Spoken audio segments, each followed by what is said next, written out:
You can be sitting in a room full of people who know you. The conversation is flowing. You're responding at the right moments. You're smiling when it makes sense to smile. If someone were watching from across the room, they would see someone completely fine, present, engaged, normal. And yet, somewhere beneath that surface, there's a subtle distance. It's not anxiety. It's not dislike. It's not even loneliness in the dramatic sense. It's more like you're slightly misaligned with the atmosphere, as if everyone else received an invisible instruction manual about how to exist here, how to move, how to connect, how to feel at home, and you're quietly improvising. You understand the world, you can navigate it, you can even succeed in it, but you don't quite feel inside it. There's a faint sense that you're observing more than participating, translating more than belonging. And over time, you may have started wondering whether that subtle distance means something is wrong with you. But what if it doesn't? When someone seems slightly distant, people tend to reach for simple explanations. They assume you're shy, or introverted, or socially anxious. Sometimes they decide you're aloof, or too serious, or in your head. And because you function well, you show up, you work, you respond appropriately, no one looks closely enough to notice that the distance isn't about incompetence. It isn't a failure to connect. It's more subtle than that. From the outside, it can look like detachment. On the inside, it feels more like misplacement. You're not rejecting the world. You're just never fully absorbed by it. There's a difference between not wanting to belong and not quite feeling like you do. But society tends to collapse those into the same category. If you don't blend effortlessly into the emotional rhythm of a room, something must be off. So you learn to compensate. You study social patterns. You anticipate reactions. You refine your responses. You become perceptive, sometimes unusually so. You can sense the shifts in tone, the undercurrents in conversation. You know how to adjust yourself just enough to remain aligned. Which is why people often describe you as composed, mature, self-contained. What they don't see is the quiet effort underneath. And here's the part that rarely gets named. Sometimes this sense of being slightly out of place isn't a flaw in your personality. It can be an adaptation. Not a dramatic trauma response, not a pathology, just a nervous system and a mind that learned at some point that observation was safer than immersion, that understanding was more reliable than instinctive belonging. The world didn't necessarily reject you, but you may have learned early that it was something to navigate carefully. To understand this feeling, it helps to think about how the brain decides whether something is home. Home, psychologically, is not just a physical place. It's a state of nervous system safety. It's the quiet assumption that you don't have to monitor yourself too closely, that you can relax your awareness because the environment feels predictable and accepting. Some people develop that sense early. Their nervous systems learn that the world is generally responsive, that their emotions will be met, their signals understood. So belonging becomes automatic.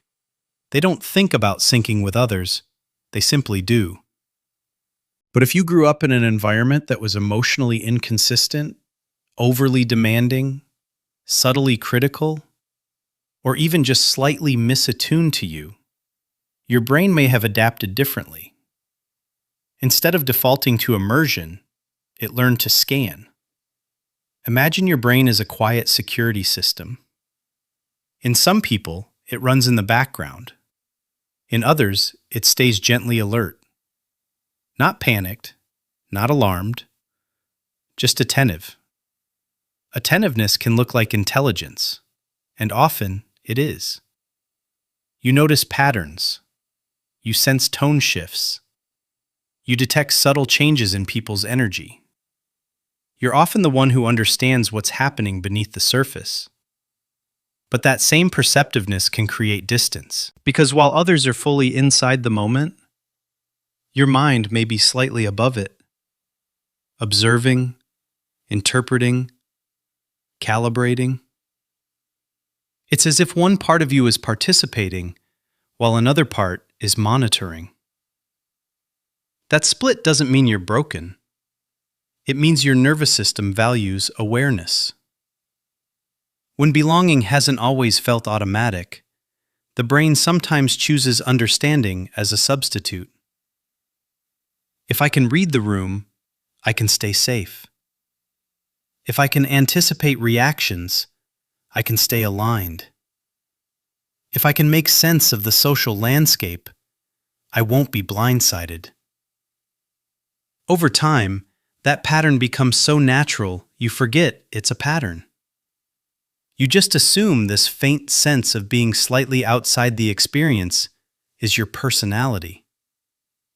But it may be a learned position.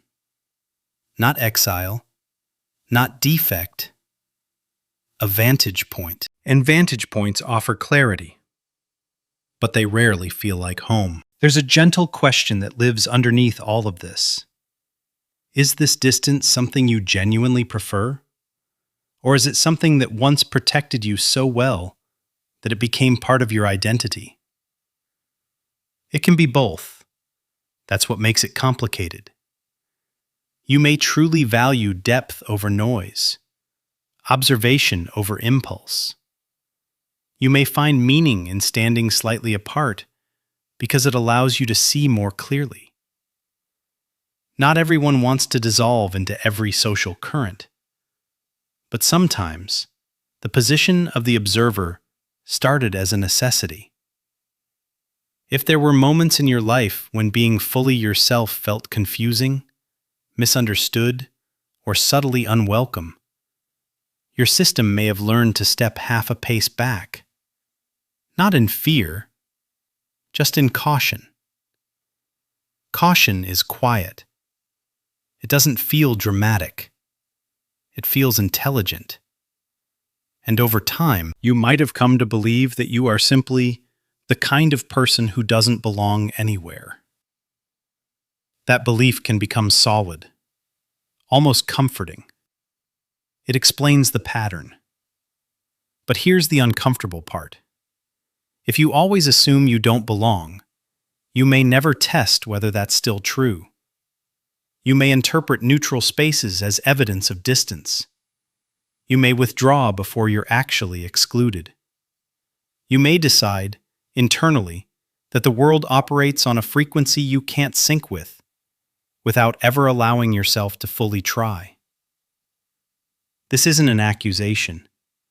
It's an invitation to curiosity. Sometimes, what once kept you safe quietly keeps you separate.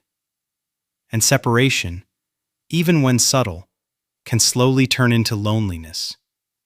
Not because you are incapable of belonging, but because you stopped expecting it. Feeling slightly out of place does not mean you are defective.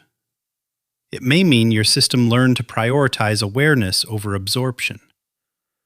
It may mean you were shaped by environments that required you to read between the lines. It may mean your mind is wired for nuance, for complexity, for subtlety. In a world that often rewards immediacy and noise. That doesn't make you wrong. But it also doesn't mean you are destined to live on the outside of every room. The part of you that observes so carefully is not an enemy. It helped you navigate. It helped you adapt. It may even be the reason you understand people as deeply as you do. The question is not whether you should erase that part. The question is whether you can let it soften sometimes. Belonging is not always about perfectly syncing with the world's frequency. Sometimes it's about allowing yourself to exist without constant calibration.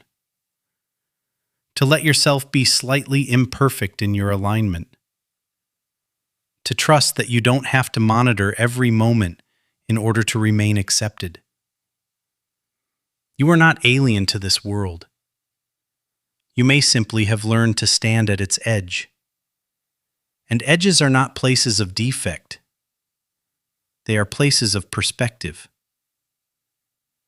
If this feeling has followed you quietly for years, maybe the most important shift isn't trying to change who you are. Maybe it's understanding why you became this way and realizing that awareness can be a bridge, not a wall. If this resonated with you, stay curious about yourself. There's often more coherence in your experience than you were ever taught to see.